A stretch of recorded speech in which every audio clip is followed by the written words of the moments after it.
네? 소개를 해야지. 아, 네. 안녕하세요. 다시. 하이 큐. 저녁 인사. 안녕하세요. 오토교 김정민입니다. 안녕하세요, 김창현입니다. 드디어 전기차. 네. 그 전기차가 예전에는 네. 그냥 전기차면 완전히 전기로만 가는 차라고 생각했는데 네. 하이브리드가 나오면서 예. 완전히 전기로만 가는 차를 순수 전기차라고 그렇죠. 퓨어 일렉트릭 비클이라고 PEV라고 불렀거든요. 네네. 예, 지금은 이제 앞으로 이제 이런 게 좀 많이 나올 추세이기 때문에 네. 그냥 EV라고 부르면 순수 전기차구나. 그렇죠. 예, 하이브리드는 맞습니다. 하이브리드 말을 붙이는구나. 뭐 그렇죠. 이렇게 생각하시면 네. 될 것 같습니다. 네. 뭐 하이브리드도 뭐 시리얼, 패럴, 넓게 뭐 보면 마일드 하이브리드, 뭐 많은 종류가 있는데 하이브리드도 전기 자동차 중에 하나죠, 사실은. 그렇습니다. 네, 넓게 보면. 예, 맞습니다. 여기 EV라고 딱 되어 있네요. EV. 네. 네. EV. 네. 네. 다음엔 3V가 나오겠네요. 네, 편집해 주십시오. 이름부터 안 해요. 이제는 또 편집하려고 주문을 하시네요. EV가 절대 안 하죠. 잘릴 거 알아요, 이거. 근데 이거 웃겼어요. 아, 진짜로? 요거는 고민해보겠습니다. 뭐 엔진이 없습니다. 그러게. 엔진이 없기 때문에 네. 전기 모터로 작동을 하게 되죠. 네. 부품 몇 가지 설명할 게 없어요. 지금 이게 배터리 컨트롤 유닛이고, 자, 일단 모터는 밑에서 저 밑에 있는 거잖아요. 그건 하부를 네, 통해서 봐야 네, 됩니다. 밑에서 봐야 될 거고요. 네. 요게 이제 인버터고요. 예, 이게 저 네. 배터리 전원을 교류로 바꿔주는 네. 인버터고. 네. 여기서 열이 많이 나죠. 이게 많이 납니다. 네, 그리고 이 덩치가 좀 크네요, 그죠? 그렇죠. 원래 예. 좀 커요. 그 하이브리드 할 때도 우리가 봤잖아요. 예, 예. 네. 그리고 이제 원래 그 안에 들어가는 PCB는 별로 크지 않은데, 네. 이게 기미를 또 네. 진동하고 네. 내진하고 네. 기미를 또 방수 뭐 이런 것들을 충족을 해야 되기 때문에 네. 구조물이 좀 큽니다. 그래서 여기 보면 예. 가스켓이 꽉 차 있어요. 이렇게. 네네네. 네, 네. 아무래도 자동차는 열악한 환경에서 작동을 하는 기계이기 때문에 네. 뭐 이렇게 좀 되어 있습니다. 이 인버터가 왜 필요한지 간단히 설명해 주시죠. 인버터 뒤집으려고 있는 거잖아요. 인버팅 하다. 예, 맞아요. 네, 교류를 네, 맞습니다. 직류를 교류로 뒤집으려고. 그렇죠. 네. 이게 회생제동 때문에 사실은 필요한 장치예요. 그러니까 회생제동이 만약에 필요가 없으면 배터리 용량이 아주 너무나 많아가지고 배터리 용량은 충분하게 할 것 같으면 맞아요. 네. 근데 이제 배터리가 꼭 저 모터로 가는 것만 생각하지 말고. 그렇죠. 회생 제동할 때 모터가 발전을 할 테니까. 그렇죠. 그 발전을 해서 또 예. 배터리를 충전시켜야 되잖아요. 그렇죠. 그러니까 그 양쪽 다리 역할을 해주는 게 이 녀석이 해주는 거죠. 예, 그러니까 자동차는 움직임에 따라서 회전수가 변하기 때문에 네. 직류 발전기를 사용하기 어렵습니다. 네. 그래서 교류 발전기를 사용을 하게 되는데 배터리는 직류 방식으로 전원을 공급하고 저장을 하지 않습니까? 네. 그래서 요 놈이 이 전기 자동차나 하이브리드에서는 상당히 중요한 역할을 네. 합니다. 네. 그래서 이제 인버터가 여기 딱 자리 잡고 뭐 되게 있고요. 복잡하게 돼 있어요. 배터리 예. 막 장난 아니에요. 예. 그렇죠. 네. 이게 뭐 충전과 관련되어 있는 것이 이제 전기차라든지 하이브리드의 핵심이니까 이 배터리 컨트롤러가 여기 있는데 이게 상당히 또 중요한 역할을 합니다. 네. 왜냐하면은 배터리가 곧 연료란 말이에요. 전기 자동차에서는. 그렇죠. 네, 네. 근데 이 배터리 같은 경우에는 조건의 영향을 많이 받아요. 네, 그 배터리의 그 충전량을 네. 그 SOC라고 그러잖아요. 네네네. 스테이트 오브 예. 차지. 예. 그래서 그게 너무 낮아도 안 되고 그렇죠. 너무 높아도 안 되고 예.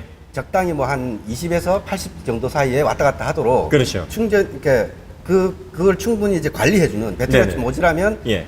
충전을 많이 해주고 네. 뭐 이런 역할을 해주는 거죠. 얘가. 또 얘가 해주는 역할 중에 하나가 이제 과충전을 방지시켜서 그렇죠. 셀을 보호하고. 그렇죠. 근데 리튬이온이나 리튬폴리머 같은 경우에는 완전 방전이 되버니 셀이 손상이 돼버려요. 네. 예, 그렇기 때문에 뭐 카드뮴이나 니켈 수소 같은 경우에는 완전 방전을 시켜야 메모리 이펙트가 그렇죠. 안 나오지만 얘는 네. 또 안 그래요. 네. 얘는 메모리 이펙트가 별로 없기 때문에 방전을 완전히 시켜버리면 셀 수명이 줄어듭니다. 네. 아예 못 쓰게 되는 경우도 있어요. 굶어 죽는다는 거죠. 그렇죠. 네. 그러니까 이 컨트롤러가 완전 방전이 되지 않도록 네. 보호를 해줘야 돼요. 네. 또 과충전이 돼서 이게 부풀어 오르거나 네. 아니면은 또 그 전류가 너무 많이 공급이 돼 버리면 네. 또 셀이 손상이 됩니다. 그 역할을 이 배터리 컨트롤러가 해주기 때문에 상당히 중요한. 네. 그러니까 이 전기차에서 가장 중심이 되는 예, 코어입니다. 예. 얘가 브레인이에요. 브레인. 그렇습니다. 네. 예. 얘는 뭘 할까요, 도대체? 이 ECU는 뭘 하죠? 아, 그러게요. 지금 뭐지? 그게 얇아요, 되게. 그러니까 네. 별거 없을 것 같아요. 그 얘는 모터 회전수나 뭐 이런 거 조절하나요? 뭐 그럴 수 있죠. 네, 그래서 뭐 악셀 양이나 네, 거기에 따른 주행 조건에 따라서 모터 같은 모터를 경우에는 어떻게 변속 제어할지. 제어하기도 굉장히 쉬워요. 네. 그래서 이 전기차가 또 특징이 뭐냐면 모터의 회전수만 바꿔주면 네. 변속 개념이 그렇죠. 충족이 돼 버리니까 맞아요. 우리가 수동 변속기나 자동 변속기처럼 네. 기어로 되어 있는 박스가 필요가 없단 없죠. 말이에요. 예. 네. 그러니까 여러분들 그 RC 같은 거 하실 때 보면 네. 변속기가 따로 없잖아요. 네, 네. 그냥 전원을 얼마나 거느냐, 네. 또 그 좌우 구동축의 어떤 회전수 변화는 그 PCB로 이루어진 칩셋에서 컨트롤러가 어떻게 변속을 잡아주느냐 이제 네, 그 차이거든요. 네. 네, 그래서 뭐 드론 같은 데 보면 변속기라고 나오는 거 보면 이렇게 작은 칩셋이에요. 네. 변속을 해주는 장치라는 거지. 우리가 그렇죠. 흔히 이제 자동차 기계적인 예, 예. 그런 변속 기구가 아닌 거죠. 그래서 네. 얘 스펙을 보면 변속기가 자동 밀단입니다. 스펙 봤어요. 네, 자동 밀단으로 돼 있어요. 밀단. 네. 그 수동도 아니고 자동이네요. 그러니까 얘 타고서 이제 고속도로 가면서 네, 계속. 초월을 하면서 네. 딱 하면은 네. 난 1단이야. 이 말이 맞는 거죠. 네, 네, 네. 그러니까 이제 말하자면 자동 1단인데 없는 변속기 거예요. 개념이 없어요. 네. 그러니까 그 변속을 컨트롤러가 해줍니다. 그러니까 아까 제원표도 보니까 좀 웃긴 게 사실은 얘에 맞지 않은 우리의 관습적인 네. 그런 표현들이잖아요. 사실은. 그렇죠, 그렇죠. 뭐 자동인지 수동인지 네. 몇 단인지 그걸 굳이 쓰려니 뭐라 써야 되지? 자동 일단 그냥 뭐 스펙을 보니까 어떤 경우에는 막 아무 말 대잔치예요. 네. 그냥 나중에 갖다 한번 봅시다. 붙인 겁니다. 나중에 한번 봅시다. 네. 예, 이게 이제 규격화가 돼야 되는데 아직은 그런 규격이 안 만들어져서 그래요. 네. 그럼 배터리가 또 있어요. 네. 얘는 왜 있는 겁니까? 저 뭐, 밑에 배터리가 엄청나게 깔려 있는 오디오도 듣고 네. 뭐 그런 거 하는 거죠. 그래서 이게 네. 동력 외에 전원을 쓸 때 네. 필요한 겁니다. 그러니까 자동차의 실내 외부 그 편의 장치들이나 뭐 이런 네. 것들을 사용할 때는 이제 그 주 전력원의 어떤 그 부담 없이 네. 예, 이 배터리를 통해서 공급을 하게끔 네. 만들어져 있어요. 근데 에이씨 델코네요. 그러게요. 네, 그러네요. 예. 근데 앞에 AC를 왜 붙였지? AGM 배터리. 이렇게 네. 충방전을 막 자주 해줘야 되니까 얘도. 그렇죠. 그래서 배터리인데 이제 AGM을 쓰고 DC 있어요. 델코라고 해야 되는데 NC 델코라고 해놨나요? 그러니까요. 네. 네. 기분 안 좋았나 봐요, AC라고. 자, 여기 알루미늄 블록이 하나 있어요. 네모난 게. 네네네네. 지금 엔진이 들어가 있는 내연 자동차 같은 경우에는 엔진 네. 열을 이용해서 히팅을 하지 않습니까? 그렇죠, 실내. 근데 얘는 엔진이 없단 말이에요. 그러니까 전기로 데펴줘야죠. 그렇죠. 열을 내줘야죠. 그러니까 전기 히터가 들어가 히터가 들어가는 거죠. 네, 그래서 좀 유식한 말로 히터 코어라고 이제. 히터코. 네, 네. 부품 이름 그렇죠. 부품 이름 히터코. 그러니까 얘가 실내에 따뜻한 공기를 네. 공급해주는 히터 코어입니다. 네, 그래서 어느 게 들어오는지 나가는지는 잘 모르겠지만 네. 한쪽이 들어오고 한쪽이 나가는 게 있겠죠. 네네네. 그래서 이 라인을 따라가 보시면 저 네. 안쪽에 네. 보시면 내려서 네. 저 안쪽에 보시면 실내로 들어가죠. 네. 요렇게 들어가서 나오는 겁니다. 네. 그래서 이제 안쪽에서 따뜻한 공기를 불어 넣어줘서 나오는 거죠. 네. 여기 탱크가 3개 있어요. 아, 네, 네네네. 리저버가 그 네. 에틸렌 글리콜 탱크인데 네. 얘는 밑으로 빠져가지고 저쪽 아래로 들어가는 거죠. 아, 그런가요? 네. 보스가 아, 밑으로 들어가요. 예, 예. 배터리 쪽 시켜주는 아, 그런가 보네요. 라인인 것 같아요. 네, 네. 네. 배터리 특징이 너무 추워도 효율이 떨어지고 네. 너무 더워도 네. 온도가 높이 올라가도 떨어지니까 네. 추울 때는 웜으로 데펴줘야 되고 네. 더울 때는 이 에틸렌 글리콜을 사용해서 식혀줘야 되거든요. 네, 네. 그래서 배터리의 항상성을 위해서 이렇게 냉각수가 들어갑니다. 네. 근데 이 앞에 리저버가 2개가 더 있어요. 뭐 모터형이겠죠? 예, 요거는 이제 모터도 회전을 많이 하다 보면 열이 나니까 네. 모터 같은 경우에도 모든 동작기기들은 열에 의해서 성능이 여러 가지거든요. 네. 그래서 열이 높아지게 되면은 그 마찰 계속이 높아지기 때문에 네. 그런 문제점을 해결하기 위한 냉각수 리저버들이 여기 있습니다. 브레이크는 이쪽에 네, 안쪽에 예, 있고 어차피 브레이크 얘도 이제 오일도 회생 제동을 하기 때문에 네. 안에 보시면 그 하이드로백 저 큼직한 동그란 그게 안 보이잖아요, 그죠? 네네. 네, 원래 없습니다. 이게. 예. 그리고 이 브레이크 라인에 유압을 조절해 주는 게 여기 이제 ABS 모듈이 여기 있는 거죠. 네, 거기 있네요. 결국은 인버터하고 컨트롤 유닛하고 뭐 ECU하고 네. 그 실내 편의장치용 배터리, 그다음에 히터, 네. 그다음에 냉각 라인, 뭐 그 정도네요. 그러니까 되게 예. 간단해요. 예. 그러니까 자동차 일반적인 내연기관 자동차 같은 경우는 엔진에 쿨링 라인에 뭐 터보 차저에 막 복잡하잖아요. 네네네. 근데 이거는 뭐 모터 달고 뭐 냉각 라인 몇 개 달고 네. 끝. 그 자동차가 우리가 이제 보통 2만 개의 부품으로 이루어져 있는 네. 복합체다 이렇게 얘기를 하는데 요거는 뭐 한 3,000개 된다고. 공 하나 빼야 되겠어요, 네, 이제는. 네, 예. 너무 단순합니다. 이러니까 전기차가 정비 용이성이 뛰어나고 네. 유지 보수비가 적게 들고 네. 고장이 덜 나고 뭐 이런 어떤 장점들을 가져갈 수밖에 없는 거죠. 그리고 공해로부터 자유롭다라는 게 딱 또 눈에 네. 보이지 않습니까? 공해 물질을 내뿜는 것들이 없어요. 물론 뭐 배터리라든지 모토라든지 뭐 이런 걸 생산하면서 어떤 전기를 생산하면서 생기는 어떤 여러 가지 뭐 공장에서 나오는 공해 이런 것들도 고려를 해야 된다 이렇게 생각을 하면 할 말이 없지만 네. 어쨌든 차 완성품을 놓고 보면 친환경 녹색 성장에 맞는 포맷이긴 합니다. 그리고 이제 운전을 하는 사람 입장에서 바로 느낄 수 있는 게 네. 왜 지난번에 A45 같은 경우는 네. 본넷을 열기가 무서웠잖아요. 너무 너무 뜨거워요. 뜨거워서. 네. 근데 얘 같은 경우는 지금은 비가 오지만 네. 더운 날씨라도 신나게 조용히 하고 난 다음에 딱 차에서 내리면 별로 덥지가 않아요. 쾌적해요. 예, 아직 엔진 열기가 쾌적해요. 없거든요. 예. 또 이게 엔진으로 히터나 에어컨을 가동시키는 게 아니기 때문에 엔진이 적정 회전수를 확보하면서 컴프레셔를 돌고 그게 냉매가 회전하면서 차가운 바람이 나올 때까지 약간 시간이 있지 않습니까? 네. 근데 얘는 바로 시동을 걸고 네. 모터를 구동시키는 전원이 따로 있기 때문에 네, 네. 컴프레셔가 바로 돌아요. 네, 그래서 에어컨 에어컨이 너무 바로 시원해요. 돌죠. 네, 네. 예. 이 밑에 이제 에어컨 컴프레셔가 있는데 네. 그러고 나니까 전자제품 그 에어컨 트는 기분이에요. 네.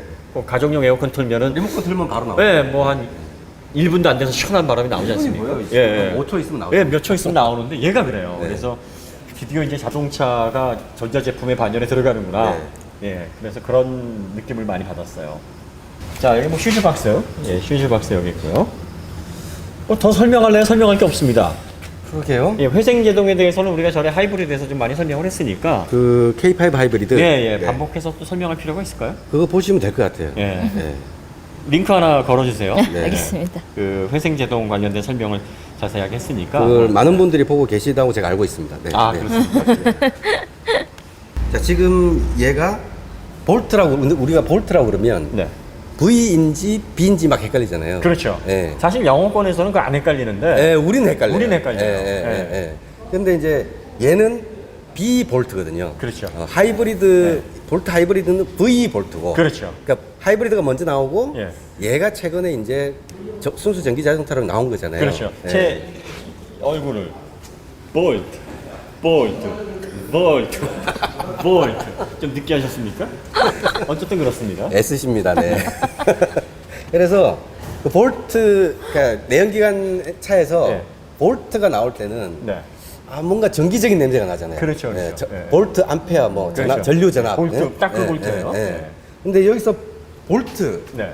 볼트는 우리는 볼트 다음에 너트가 생각이 나기 쉬운데 사실은 번개라는 뜻이거든요. 그렇죠. 번개죠. 네, 썬더볼트. 네, 썬더볼트. 네. 그래서 좀 더 전기를 충실하게 사용하고 있는 뭐 그런 듯한 그게 단지 전압이 아니라. 네. 예. 그래서 여기서 막 속에서 우르릉쾅쾅 번개 칠 만한 뭔가 이렇게 좀 네. 그런 느낌이 나는 거죠. 네. 네.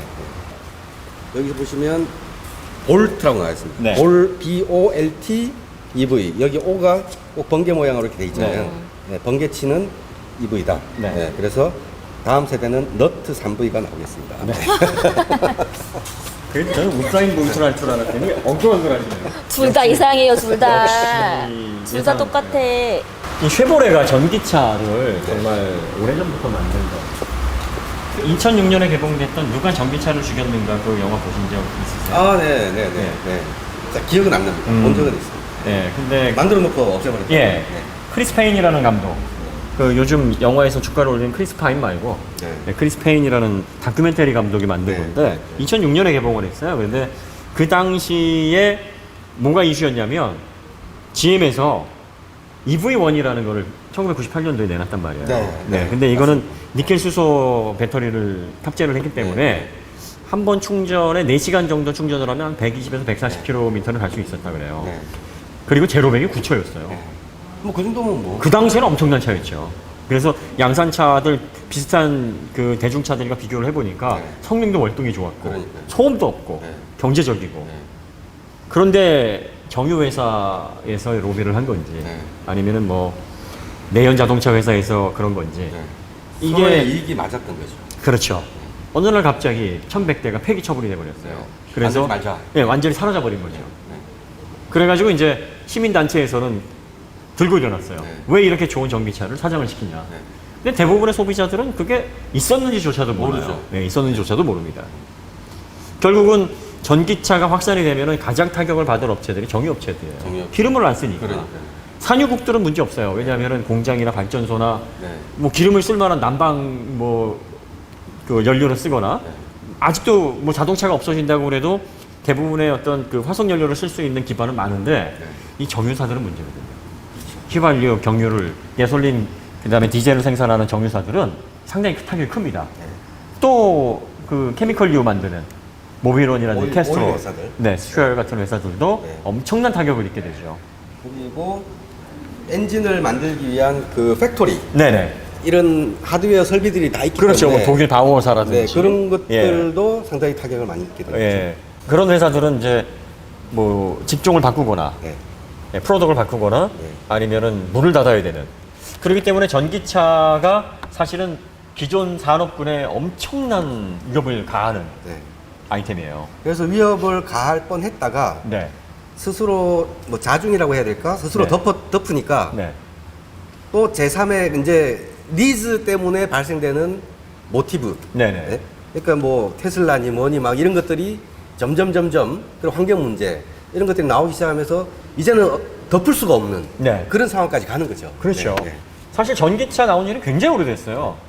1835년에 네. 오스트리아의 크리스트 파커라는 네. 사람, 아. 네, 크리스트 파커라는 사람이 처음에 이 전기차라는 거를 생각을 해냈다 그래요. 네, 거의 그런데 200년 가까이 된 예, 이야기예요. 그게 뭐 전기차의 어떤 형태는 지금의 형태랑 좀 많이 달랐는데 아주 기초적이었고 뭐 이동수단이라고 보기에는 좀 조잡한 거였는데 하여튼 그렇고요.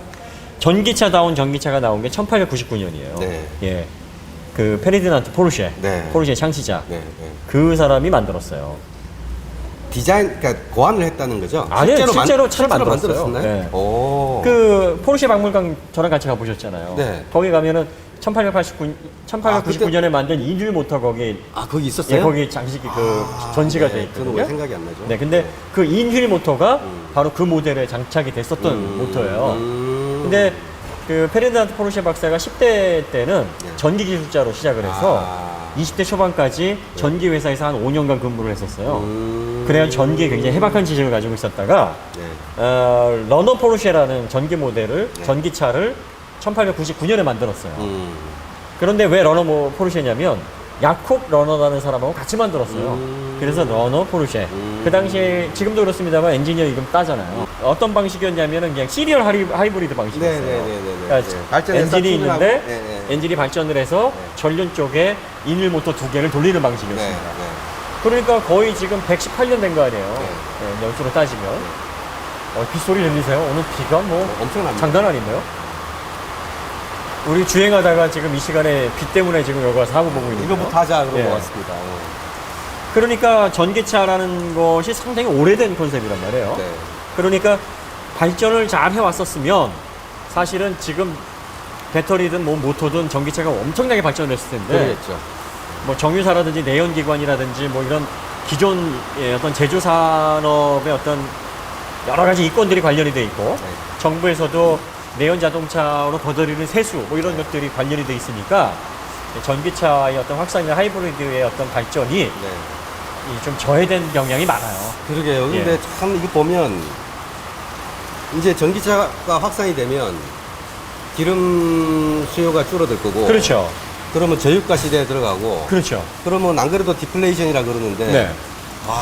우리 앞으로의 세계의 디플레이션에 참 어두운 그림자를 덮여주는 뭐 나쁜 녀석 아니에요, 이거? 그러니까 우려라는 게 그거예요. 그러니까 중동 달러가 막혀버리면 디벨로퍼 자체에 문제가 생긴다. 네. 그러니까 개발 자체가 어려워지고 또 대형 수주가 끊기게 되면은 어떤 경제 흐름 자체가 경색이 되지 않겠냐. 네. 뭐 이런 어떤 우려를 하고 있는데 또 전기차가 활성화가 되면 또 배터리, 다른 배터리가 다른 제2의 또 그게 기름이 있겠죠. 또 돼요. 네, 네, 네. 그리고 히토류를 기반으로 한 모터 산업이 또 발달을 하기 때문에 네. 또 전기차는 대량 생산하기가 딱 좋은 컨셉이고 맞습니다. 개인화하기도 좋고. 그렇죠. 개인화하기도 엄청 좋아요. 그래서 대기업이 지금은 자동차는 대기업밖에 손을 못 댔는데 네. 전기차가 활성화가 되면 중소기업이나 아주 소규모 기업들도 차를 생산할 수 있는 기반이 열리게 됩니다. 네. 그래서 맞습니다. 네. 차의 대중화가 정말 본격적으로 이루어지게 될 거예요. 맞습니다. 그래서 뭐든지 명이 있으면 암이 있고 암이 있으면 명이 있는 건데 네. 전기차가 발전함으로 인해서 새로운 산업군이 열린다라는 생각을 해보면 무조건 기존 산업이 고사되는 것을 우려할 만한 그런 상황은 아니에요. 그 엔진이 있는 차하고 없는 차하고 다른 게 네. 앞에 범퍼를 보시면 네. 엔진이 있으면 그 엔진 열기를 식혀야 되니까 네네네. 바람을 받아들여서 라디에이터로 식혀야 되잖아요. 예. 근데 엔진이 없는 차들은 그럴 필요가 엔진을 식힐 필요가 그렇죠. 없으니까 네. 앞에가 다 막혀 있어요. 예. 근데 이게 이렇게 막아놓으면 완전히는 아니고 여기 좀 살짝 라디에이터가 뭐죠 냉각수 예, 기본적으로 이제 아주, 예. 있긴 있습니다. 뭐 배터리라든지 모터에 사실 배터리나 모터에서 발생하는 열이 엔진만큼 아유, 발생을 그만큼 절대 안 안 하거든요. 돼요. 네. 그러니까 기초적인 단계의 냉각 라인만 빼고는 네. 막혀 있어요. 이게 공기저항 개수에도 엄청 도움이 돼요. 맞습니다. 네. 그래서 요즘 BMW도 보면 그 다이나믹 플랩인가? 네네네. 열었다 닫았다 막 하잖아요. 예.